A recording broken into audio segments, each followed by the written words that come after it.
Hey, this is Sam from Interpol. Welcome to our Spotify session. I feel like we actually did pretty good considering. I mean, I feel like we never we always knew that we were in a better condition than most people who were trapped on that road because every night after shows we load up the bus anyway with like waters and coffee and food supplies here and there. So that's just we live on the bus. But it was really those people who were like trapped in cars who weren't expecting to be trapped in a snowstorm.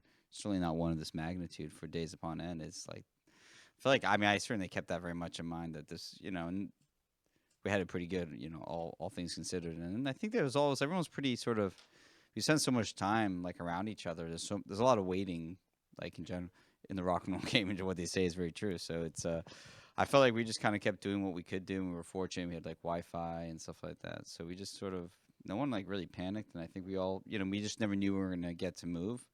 And then you had these windows that you thought maybe you might be able to, the bus might be able to, like, the road might get open or the bus might be able to move. But essentially, you really didn't know until it was actually moving. And then even then, it wasn't necessarily out of the vortex of the snowstorm. So it's, I think we all like kind of kept a pretty good calm about the whole matter.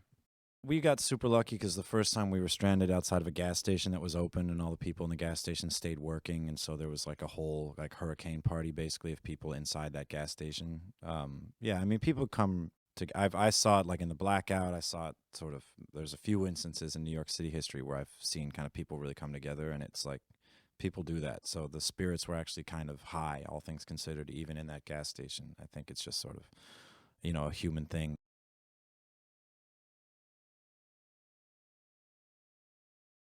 I don't think that's the kind of thing that one would, self-appoint. I think any association that we get with New York City is an honor for us. I think we all love the city, and it's just like a beautiful thing to be, put in those kinds of sentences by anybody. But I don't really think it's for us to say anything like that.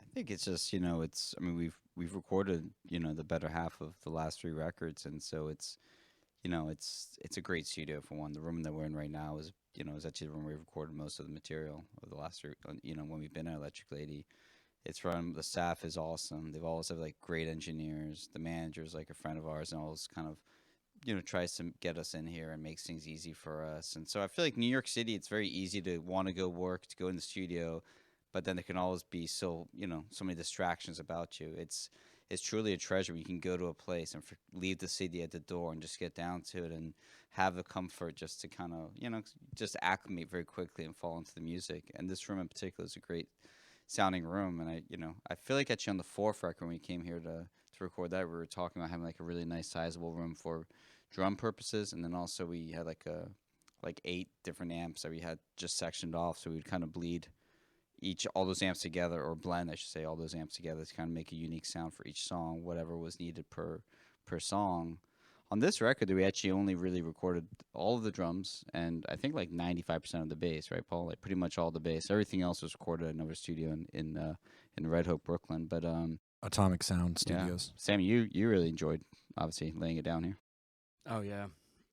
Well, when we were doing our Love to Admire, we started at another spot in Soho, and then I got a phone call from Rich Costi, who co-produced the record, and said, "Do you want to come and retrack some of the drums at Electric Lady?" And I was like, "Why would I want to do that?" And so I got to come in and kind of overdub these drum parts over guitar parts that were already tracked, for posterity. And from that point on, it was just, I fell in love with it. And just, things that were done in this room over the years, or that black piano, that black grand piano used to be a white grand piano where Topper Headon wrote Rock the Casbah and tracked it and played bass. And I think that was Hendrix's piano, if I remember correctly, too. I believe so, yeah. And just like little things like that really, do mean something. You feel like a kid, like it's better than, it's like adult Disney. There's also like a little. Am I wrong? Is there not like a little stream, like literally right here, and they can lift it up like one of the wood panels, and you can kind of see it? I'm pretty sure there is. I don't know if anyone. Yep, you see that? We got the thumbs up Got the thumbs up, confirmation. yep. I feel like I've seen it. It would have been like on our left admire. So like that's like 20 years ago for me. But like, I felt like that. I was like, I heard the tale, and I feel like they showed it to me. I think the setting that we prefer live is kind of what we've been doing. In places like New York and DC, we've been doing more, multiple nights, and we just did 3 nights at Terminal 5 here. And, that equals to like one night at some bigger venue. But I think our fans prefer it. And I think we prefer it in that medium-sized room where there's still intimacy, but enough people to make it feel like something's happening. But in particular with like Terminal 5, you could the sight lines from the stage are amazing. Like you could see everybody's faces. But I think that kind of medium-sized room, I think suits the band all the way around and pleases the people who want to come and see us because it's not, you're not these little pin drops on stage somewhere. And it's still bombastic enough with a lot of intimacy. I've always felt that any show is great in its own way. So I don't actually put one above another. I don't prefer club shows to like giant arena shows, or we've opened for U2 and played in like 60,000 people, or ACL was daytime this year, and that was a huge amount of people. And that's never been a problem to me. I think people think of us as this dark band, and there's a certain aesthetic, and we certainly love playing in the kind of rooms that Sam describes, and we can get our light show going and like really create our own mood. But I've always kind of thought whenever we had like a daytime slot at a festival, I just think of like Woodstock and all the footage I've seen of that, and just think there's nothing more rock than like daytime with 50,000 people to me. So it's not always the most comfortable thing because you kind of rush onto stage and rush off stage and no sound check, and it's the daytime, but they have their own amazing energy for me. And then club shows, tiny club shows, have their own unique energy, and it's just sort of different flavors, but it's always, whatever is fine as far as I'm concerned. I think the younger a band is, like nighttime is kind of a crutch.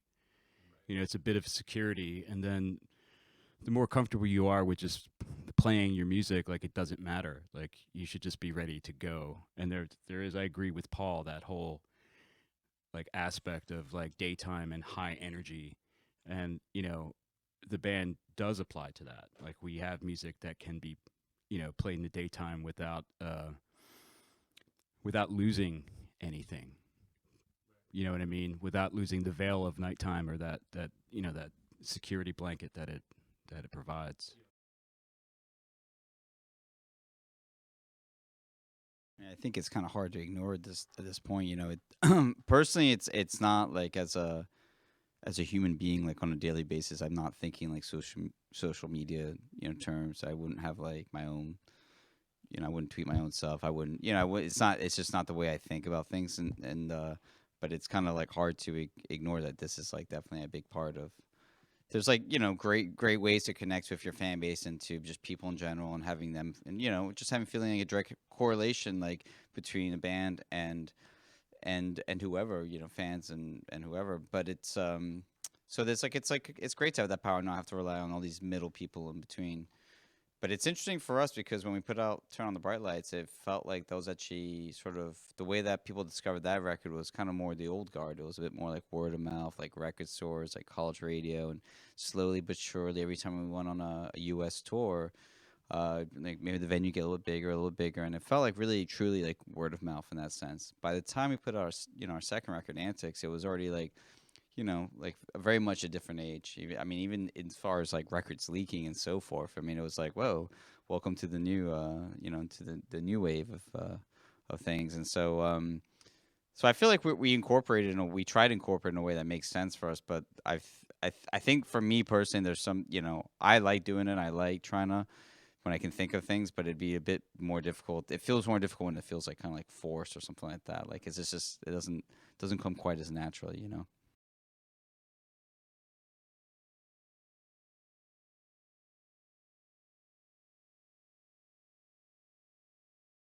I think it was better. It wasn't really, relief's not quite the right word, because what was nice about that, I mean, we really hadn't had much of a conversation about how we're going to go about the, bass duties for this record. We just kind of, I think, you know, we didn't really talk about it that much even when we were touring on the back of the last record. We kind of maybe here and there loosely, but we never made like a plan of like, this is the way we should go about it. We could try these 5 options. So it was really the fact that it really did come up like in a really organic way. And the first time we actually even discussed that possibility was day 1 or day 2 of playing together. And then by day 3, by the end of day 3, we had made such headway with, you know, a couple of the songs on the record now that it just felt more like exciting more than really felt like, oh man. And it was better and exciting in the sense that it's one thing if you're like, you know, you talk about, hey, maybe, you know, Paul can do, you know, we can start with Paul playing bass while you're still on the road, and then you won't actually get together in a room until 6 months later, but you have this plan in your head the whole time. It was nicer in the sense that it was like one day Paul mentioned, hey, maybe I'll bring a bass tomorrow. The next, by the end of like, you know, 24 hours later, great headway had been made with these songs, and there's like, I don't know. Music kind of speaks for itself. So you know, like it comes from that. When you have like a really good rehearsal and you make great headway with a song, and you leave that rehearsal with a bit of a bounce in your step. Those are, so, you know, from day one of this band to me, it's like when you leave rehearsal and like a song has taken a turn for the better, or you know maybe went down one way and now went this way, or you know a new song came out of nowhere. Those are like the drug kind of moments. Those are the moments where you're like kind of high and you leave like super excited. And you can't wait till the next day. And so I think it was more about, for me, it wasn't relief as much as I was just like, super excited. And then the fact that he just kept, you know, we kept with this path and he kept coming up with like killer bass lines throughout the whole process. It became apparent because we didn't really talk about like, okay, you know, after that first rehearsal, it wasn't like, now we got a plan. We just kept everything open until the very end, and it just became very clear that he was killing it, and the songs were, you know, were the better because of this, and you know, why mess with it? We did, but I mean, we did track together bass and drums, but we kind of prioritize. I don't think we kept any of my bass takes. It's sort of if Sam got a great take, you know, we would play live to get the feel, but we were really trying to capture the drums first and foremost.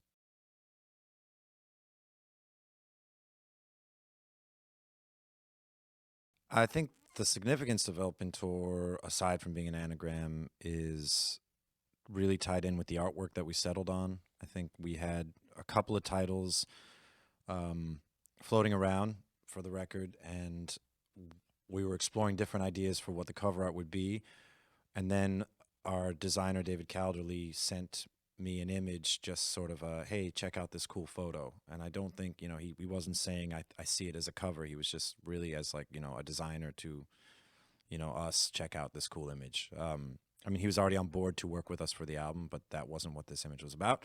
As soon as I saw it and as soon as we saw it, I think everybody kind of had the reaction of, that looks like an amazing cover.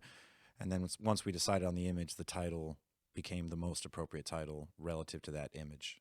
And I can't really explain why, but it's just sort of takes on different kind of connotations and associations for me, as sort of just like a, almost synonymous with the notion of just like a creator or kind of, you know, an artist in general. And so it's hard to put my finger on it. I often don't like figuring out exactly why I like something. I just go with that gut feeling of like, and that's it, you know. So we just kind of stuck with it. I've been a huge fan of Shepard Fairey since like 98 or 99. When I moved to New York, the next dorm room over from mine had the Andre the Giant Has a Posse, you know, 7 foot to, you know, the original kind of sticker. And it was just like, that was so on my wavelength. I just saw that and I said, oh my God, that's the best thing I've ever seen. I got to know who's doing this. And then I would notice the kind of, he would put the Andre eyes around the city, like, you know, late 90s, they were all over Obey. And so I did research and found out who he was and read his manifesto that was on his website back then and was just a big avid fan. Then Interpol played Coachella our first time. And after the show, this guy came up to me and said, you know, hey, I'm a big fan. My name's Shepard. And I was like, you're not the Shepard Fairey, are you? And we just really hit it off. So he's been kind of in the Interpol camp from day one as just like a fan and a friend of, you know, all of us. So, I mean, that's how it started for me, is just as a fan.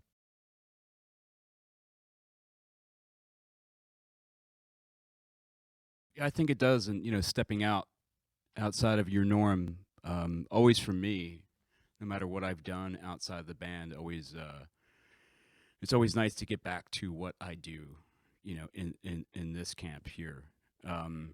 There's always something inspiring about stepping out and, exercising a voice that you may not utilize within the confines of Interpol. It's always been a positive thing. I don't think I ever would have suggested that I bring a bass had I not, just played bass on a record. So I think it really helped, this album in that sense. It's a fortunate thing to get to change hats every once in a while.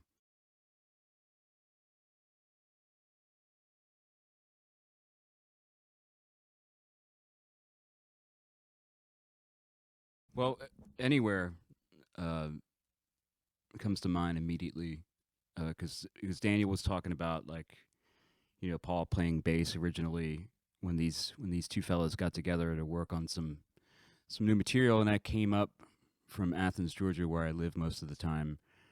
To see what's going on, and I believe Paul was about to get really busy with his previous solo record, so he seized this week in August of 2012, and when the song was played for me, and then we kind of played it together, it was kind of the thing. It's like, oh, I know this song. Hey, yeah. Well, no, wait, it's brand new, and that was one song out of the songs that ended up on the record that was really immediate, and kind of revealed that it was going to be an easy venture. Not that, like Daniel was saying, there was no preoccupation about it, but there was proof. And we didn't talk about anything. We just kind of played the song, and I remember doing like a real kind of lo-fi recording of those days that we spent together at this rehearsal space, and a lot of it just felt like a crappy recording of a very well played, set of music by a 3-piece band. But Anywhere kind of stuck out. It seemed to be able to play itself.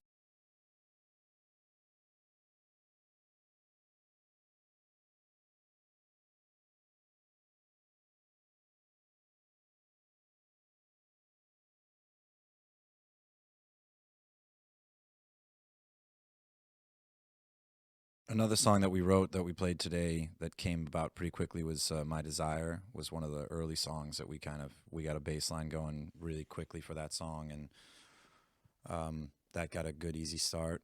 We also played All the Rage, which for me was a really fun song for us to write because it kind of, Daniel starts the song with that riff, which sort of has one tone to it, and then Sam and I kind of channel this sort of very aggressive kind of machine-like rhythm once the bass and drums drop, and I just that's sort of my cup of tea as a musician, is like that kind of energy, that just sort of like unrelenting sort of drum beat that Sam puts forward when the song proper starts.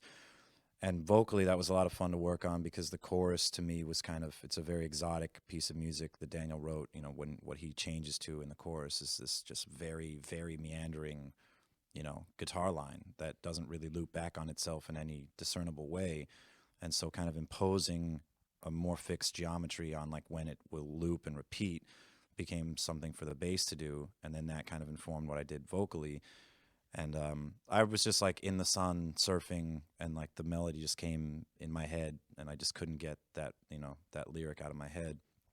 And it was just a cool example. I think a lot of guitar riffs, a lot of guitar parts are pretty clear what you can do with them on first listen for me, and that was something where I really had to live in this riff and just have it play in my head for a long period of time before I could find some way to make it kind of okay, here's the beginning, here's the end, or maybe we loop before his riff ends and start the bass line new, it goes in weird intervals of 3s and then 4s and then 8, in terms of how we address what he's doing.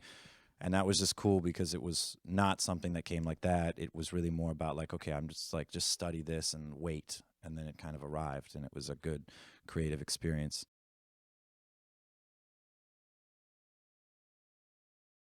Everything's Wrong is another song that we played, which was also unique on this record because that was one where Daniel, typically will bring in kind of a song on guitar.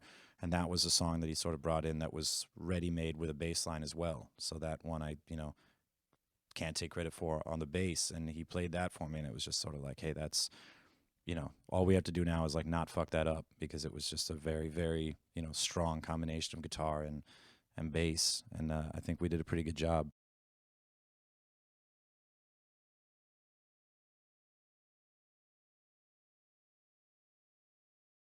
Take You on a Cruise. I mean, it's like people ask you like often like, oh, what are your favorite songs? And it's really an honest answer. Like I really don't personally have them, and that's the reason why I look at our band as like an albums band, because it's really each song really has its purpose on the umbrella or 10 of or 11 songs. They really, each one has its place, whether it's track 2 or 3 or 4 or 5, 6, 7. They have they have its purpose. But Take You on a Cruise, I do have a bit of a special fondness, and maybe part of it's the actual composition, but then there's also that, like, there's a memory I have of actually listening to that song while we were recording it, and essentially everything was tracked, all the music had, was already like recorded, and then we were kind of at the 11th hour as far as mixing it, and Paul was still kind of like working on vocal ideas till the very, very end. And I remember we were actually at the studio called Tarkin Studios where we recorded and mixed the first 2 records up in Connecticut. And I remember Peter, who was, the engineer and the owner of the studio, we went up one morning to like kind of start mixing Take You on a Cruise, and we still hadn't heard the vocals yet. And we were kind of like, what's it going to be like? And those moments are like, it's kind of a crazy moment to go to start mixing a song and not know what the vocals going to be like. And we're really at a time, a deadline of when we had to kind of finish the album. But then we heard what Paul had recorded the night before, and it was like such a pleasing, euphoric moment where it was like so incredible. And to this day, like it's like it goes from being like, I wonder what it's going to be like, to all of a sudden just being relief. Again would not be the right word. It'd be more of like just like I was elated. It was like so excited, and it was just like I just kind of want to kept on hearing it over and over again. I just wanted to press play, and it was incredible. So then all of a sudden, then I think we probably mix it all in that one day. So we go from experience of not knowing the vocals, which is the most recognizable element on a song, right? By the end of it, like having a finished song. By the end of the day, having a finished song, mix was. It was something like I still remember. I still remember it being like sunny outside because there was like a skylight in the studio, and I had a very similar experience for a song that we didn't record today, but on the new record, Same Town, New Story, where came in one day and Paul just did like incredible work bass-wise and vocal-wise, and just came out of left field as far as where I had heard the song previously, and I was like, again, like elated. So those kind of moments where you have like a surprise, and it's like really like, oh man, this is just, I didn't see this coming, but I'm just, super excited by where we've taken it. So Take You on a Cruise really has that moment for me.